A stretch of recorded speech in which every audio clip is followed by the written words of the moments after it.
যে যার সব কিছু আছে, মানে সব কিছু মানে কি, মানে এই জগতের সুখ স্বাচ্ছন্দ্য হয়তো অনেক কিছু আছে, কিন্তু বিব্রত, নিরুৎসাহিত, অশান্ত।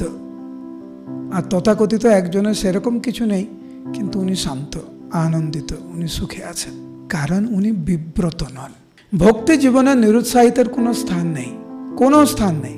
কারণ যুদ্ধ করার সময় আপনি যদি নিরুৎসাহিত হয়ে যান, যুদ্ধ করবেন কি করে?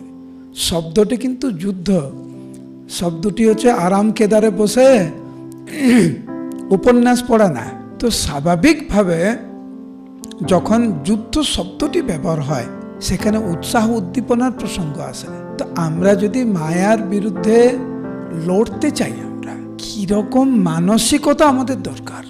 ইন্দ্রদেব আপ্রাণ চেষ্টা করছেন বলি মহারাজকে নিরুৎসাহিত করার জন্য, কিন্তু উনি নিরুৎসাহিত হচ্ছেন না।